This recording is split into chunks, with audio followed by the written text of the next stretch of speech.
Top story tonight, Ghana's COVID-19 cases rise to 161 from 152. We have details as Northern Regional Capital Tamale faces a major health risk as COVID-19 patient who escaped quarantine remains on the run.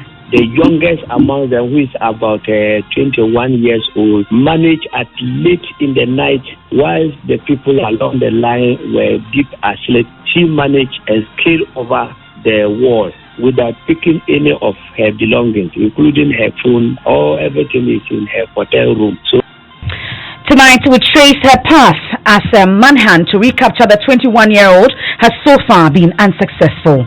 Compared to also relay it to the public so that people will take precaution. If they see a very strange young girl at that age, they don't know her, they shouldn't temper to get closer and they should interrogate her before. So we are very hopeful that we will be able to get her. But in all this, I have good news. Out of the 152 that will have tested positive and taken to care, 31 of them have been discharged. We have all that and more coming up here tonight on Top Story, brought to you by Gassam, the nation builder. Vodafone, the future is exciting, ready, and Bond Savings and Loans, your success, our passion.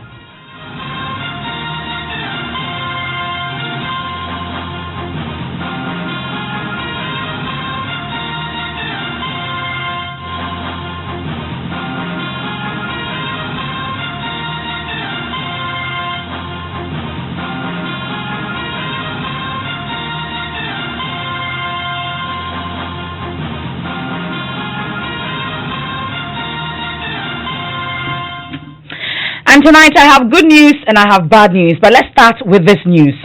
Ghana's cases of COVID-19 has risen to 161 from the previous 152. Head of our health desk, Fred Smith, joins me in studio with details. Fred, what do we know? Well, what we know is that, Emefa, we have three categories of persons who have tested positive so far. The first is those who were discovered during routine surveillance, those who were discovered during mandatory quarantine in Accra, and those who were discovered during mandatory quarantine in Tamale. I'll give you details of these three categories. Those who were confirmed during routine surveillance, 72 of them. Those who have recovered amongst these three, those who have been discharged or are being managed at home, 18. Those who are well or responding to treatment, 46. None of them is in critical condition, and 5 of those have died. Those who are in mandatory quarantine in Accra, they are 79 in all. None of them has recovered, and those who have been discharged or are being managed at home, 31 of those. Those who are well or responding to treatment are 48. Nobody is in critical condition among this group, and no one has died. For those in mandatory quarantine in Tamale, the confirmed cases are 10. None of them has recovered yet, and those who are responding or are well are 10, all of them. Those in critical condition, 0, and then no one has died. But it is among this population that we are told that one has escaped, and so there's a search for this person. It brings our total to 161, and in the last few minutes, the ministry issued a statement explaining the details of these cases. It says that as at 31st of March 2020 at 15 hours GMT, 9 new cases of COVID-19 have been reported from the Noguchi Memorial Institute for Medical Research since the last update at 8:30 hours on the 30th of March, that was yesterday. All 9 were reported from Accra. 3 of them traveled to Ghana within the past 14 days from Germany, France, and Hungary, respectively. But for 6, there is no history of travel outside the country. The Kumasi Center for Collaborative Research also reported on tests from 77 samples, including samples from 41 asymptomatic contacts of a case from Tamale Teaching Hospital, and all are negative. Good news there for COVID-19. This brings up to a total of 161 COVID-19 cases in Ghana, including 5 deaths as at 31st of March 2020. This afternoon, 3 of the confirmed cases have fully recovered and reverted to negative status for COVID-19 after repeat tests following recovery from symptoms. Now, Emefa, the 3 I've talked about is different from the 31 you mentioned in your headline. The following statement says that as of 31st of March 2020, additional 31, that's what you talked about, confirmed cases have significantly improved with no symptoms and have been discharged from admission for home care pending repetition of laboratory tests. This adds to the 18 that were earlier being managed from home and brings the number of cases on home care to 49. Processes for enhanced contact tracing and laboratory testing have been initiated, and a total of 1,185 contacts have been identified and are being followed up. Well, that's the latest update. Fred, thank you very much. He's the head of our health desk. There's an update also from the Komfo-Anokye Teaching Hospital on the number of exposed staff and then what the status is as we speak. We'll be heading to the northern region also for the latest update on the COVID-19 patient that has escaped from quarantine. Well, that statement, we've cited a memo from the Komfo-Anokye Teaching Hospital to all staff saying that there's an update of the 10 staff who were exposed to patients that tested positive to COVID-19 last week. Now, samples from all 10, 1 doctor, 7 nurses, and 2 mortuary attendants were taken yesterday for testing at the KCCR, and they all came back negative.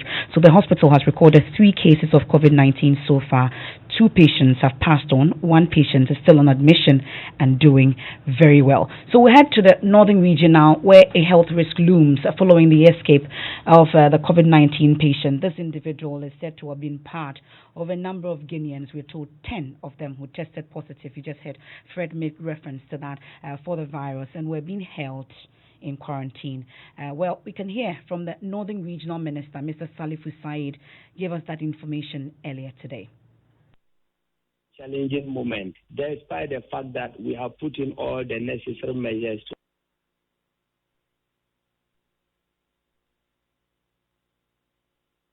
out of the 152.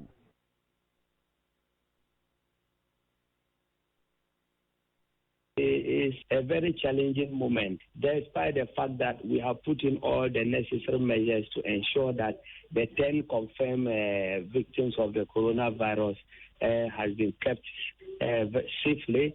The youngest among them, who is about 21 years old, managed at late in the night, whilst the people along the line were deep asleep. She managed and scaled over the wall without picking any of her belongings, including her phone.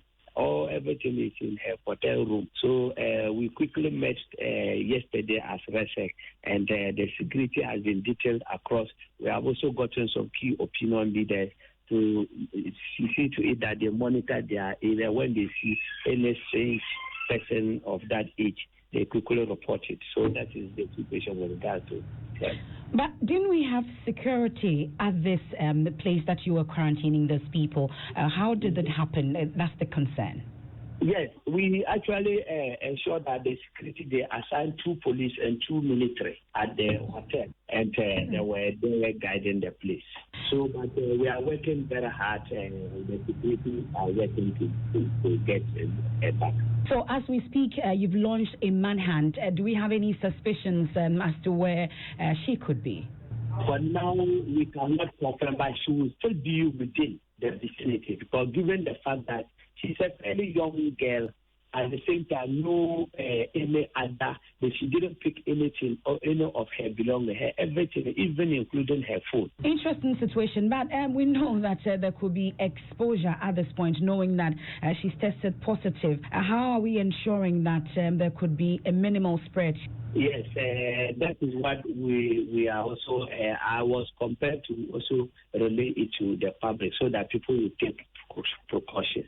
If they see a very strange young girl at that age, they don't know her, they shouldn't temper to get closer, and they should interrogate her before.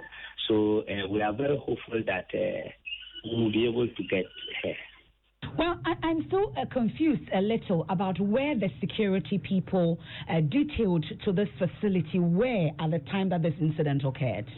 Yeah, so the security to the commanders are also on them. So because of that, they have beefed up security to ensure that such a gap or lapse doesn't occur again. So, but that notwithstanding, they are also aggressively, we are looking and searching for the girl.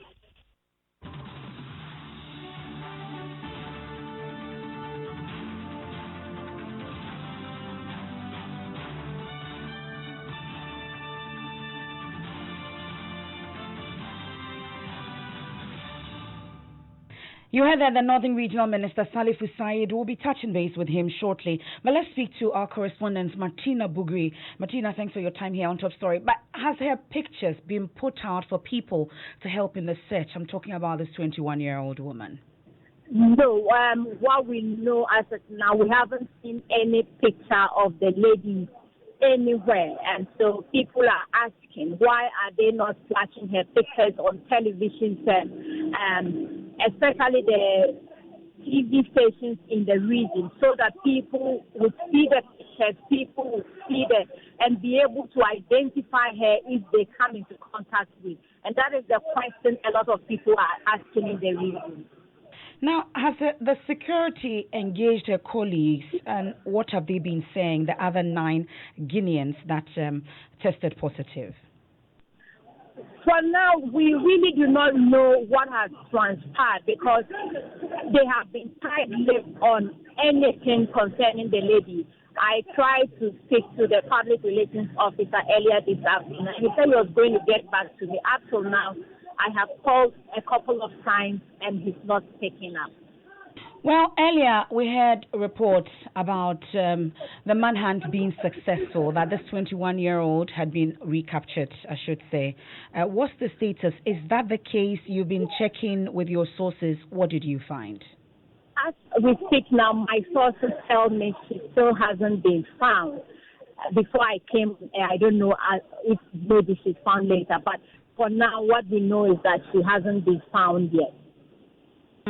But you've been interacting with residents also about their concerns. What have they been telling you? I actually went to the area a while ago. I must tell you that the place is dead silent. People are indoors. It's not too busy a neighborhood. It's one of the plush neighborhoods in Tamale. So those who know the area is called Waterson. But unusually quiet since today. It started yesterday. There was rumor and people were a bit apprehensive. People stayed indoors, but today it's worse. I spoke to some of the residents and they are telling me that stepping out alone, people are afraid because you don't know where they would have passed in the neighborhood. There are stores around. They visited these stores. And if they catch things around the neighborhood. And so people are very careful as to where to go or what to do. And so most people are indoors as we speak. I must say that it's not just that neighborhood, but the town unusually is very quiet today. The very busy town. You go through town, most people are not seen like it's normally done during working days like this. It's been really scared in this area. You can't even go out. Even to go out and buy something, you don't know who has come into contact with the virus. And plus, the infected people, I heard they went to some store to buy some things, and even that store itself they have not been opening from that day till now. So everybody's scared to even go to that place. Even passing at that side too is really scared, and everybody is just indoors. Nobody comes out again, and we are just feeling a little bit scared and unsafe. People should naturally be scared because this disease knows no bounds. It doesn't know a big man, a small man, woman, child, or the elderly. So if you are within a community where any least opportunity arises for suspicion to come about, you will have to be scared. Obviously, I'm not within the area. To the extent that at least one of them is reported to have escaped. That is the most serious reason why people are scared. So every effort should be made to get the lady, or is it a boy, arrested in order that people can have their nerves calmed down. You heard there some residents interacting with my colleague Martina Bugri in Tamale. Of course, there's some fear and some concerns about the escape of this 21-year-old Guinean who was in quarantine after testing positive among the 10 out of, she's one of the 10 persons that have tested positive in the northern region. But let's speak to Dr. Michael Owusu. He's a researcher, Kumasi Center for Collaborative Research, KCCR, and also with the Department of Medical Diagnostics, the KNUST. We're grateful for your time here on Top Story. So how concerned should we be about this positive case on the loose in Tamale? Yes, good evening to your listeners. So this is quite worrying. And then, so what is of major concern now is that, one, the person is young, is in her 20s. And then, two, it looks like her disease is mild or perhaps appears healthy. So what we know about this virus is that the viral load is very high in young people. So young people serve mainly as reservoirs, and they are the hot spreaders of this virus in the environment. So normally, if you have a young person carrying this and moving about, the likelihood is that he may infect many other people compared to somebody who is old. And it will also make it difficult for the disease surveillance unit to do any better or any proper contact tracing, because if you are exposed to such a person and you become infected and you are told, how did you get it? You end up saying that you have never traveled and you don't know how you got it. And this is what mostly leads to epidemics and spread of this coronavirus. So it's a big worry. If this person is not arrested, it means that wherever he moves and whoever he interacts with, when the person is exposed, the likelihood that the person will end up becoming infected. And then the person will not be able to tell how he or she got it. So you can't even map the person out and do contacts of the person and know where he came from, whether he has traveled. You can't do that. So, I mean, this is the problem. And it's not only our case in Ghana. It seems to be a problem in Africa. In Sudan, about 300 people fled from quarantine. They are having a big headache trying to bring them back. In Gambia, 14 people broke out from mandatory quarantine in a hotel.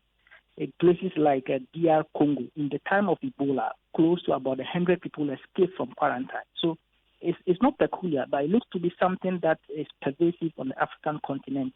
And most people seem to think it's fear and perhaps misunderstanding and maybe insecurity that causes people to do it. But until you arrest such a person, you cannot predict. You can only tell that he is likely to infect many more people, which will further complicate our fight against this particular virus. This definitely then is a high-risk situation with dire consequences. But what in the interim do you think should be done? Because they're still on the manhunt. We're told that she had been recaptured, but that is not the case. What do you reckon our security officials and health officials alike in the region should be doing at this moment? I think at this level we need massive community engagement. And in this kind of situation, it's not easy to work it from the top, but you have to engage the community leaders, the chiefs, and the sub-community households, and all the people around for them to help.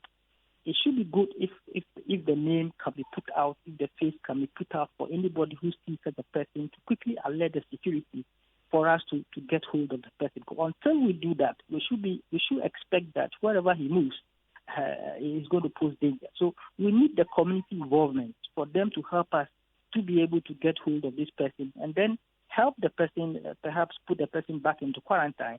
And if we have to deport the person, we do that. Because he can be a high risk and he can be a potential for another form of outbreak that will happen in those spots wherever he moves. Okay, but quickly though, in the event that she's recaptured, I should say, what should be the measures that should be put in place from the recapturing all the way to contact tracing and all? Well, I think even for such a person, whichever security moves in to recapture such a person must be able to protect themselves. They have to be in the proper PPE, maybe in those masks, because he is a young person and he likely has high viral load. It is advisable that whoever pursues such a person must ensure that they are well protected. They move the person to quarantine. And then I think the security agencies, together with government agencies, should be able to exactly know how to deal with these people going forward, because it seems to be a problem on the African continent. And if we don't do that, then our fight against this is really going to be very hard for us. Dr. Michael Owusu, we are grateful for your time. And he's a lead researcher at the Kumasi Center for Collaborative Research. That's the KCCR, also with the Medical Diagnostics Department of the KNUST. Thankfully, we have the Northern Regional Minister, Mr. Salifu Said, joining us on the line. We are grateful for your time here on Top Stories. So, as of now, but quickly, before I ask you about her pictures and all, we're told earlier that you had announced that this 21-year-old woman had been recaptured. Clarify that for us. Did you say or did you not say that? I didn't say that. Okay. He has not been recaptured, not yet. In fact, a tip-off was given, and immediately they covered 19 medical team of the region together with research members, went to a village under Kumbu, and only to realize that that was also a different person, and that person is a Ghanaian. Half Wala and half Dagao. So he's from Upper West region. So, but because of the situation of the pair, and he's a strange person, he's also been quarantined, and they picked his sample so that they will check on him to be sure whether or not he's a carrier of the coronavirus. But so whether the whereabouts of the one who has escaped from Cote d'Ivoire, he has not been found yet. We are still on manhunt mission aggressively to be able to get the person. Okay, so we'll talk about the 21-year-old, but you've introduced another, strand to this whole conversation. So in your tracing to recapture this 21-year-old, it led you to another person in Kumbungu who is suspected to have escaped quarantine. Is that what you're saying? No. He didn't escape. We don't even, the whereabouts of the person is not known. They just bounce into them in a village. They don't know where this person came from. Only this morning when we went, the child was able to explain where he is from. He's half Wala and half Dagati, and so that's from Upper West region. But he didn't want to disclose how he got to that village. So they just picked him up and then bathed him. So we were worried that if it was that person, it means we needed the people who touch the victim were going to bring them to quarantine. So because of that, we arranged for two different ambulances. One was going to pick the victim, and then the other one for. But when we got the information that wasn't the lady who ran away, we just limited the picking up to the person, and we brought him just to clear the benefit of the doubt as to with regards to the status of the person. Now, Mr. Minister, how are you conducting this search? Because as of now, we're told that we don't even know the name of this person. Her pictures are not out. How then are you conducting this? I'm sure you need the community to help with this recapturing. Yes, I have just issued a warning to the general public that whoever is holding the lady to immediately make the lady available, because the lady is carrying a disease that is deadly, and everybody is very worried about this disease, because the lady went out leaving all her belongings into the hotel room. Even her mobile phone is in the hotel. So she just went out like that. So and I'm sending a message across that this is not a person that somebody should feel comfortable to keep the lady.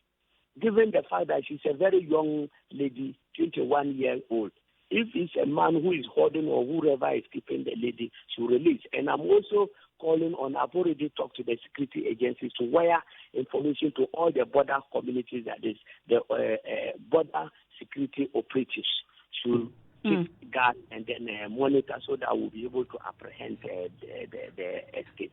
So what information exactly are you wiring to all your stations out there?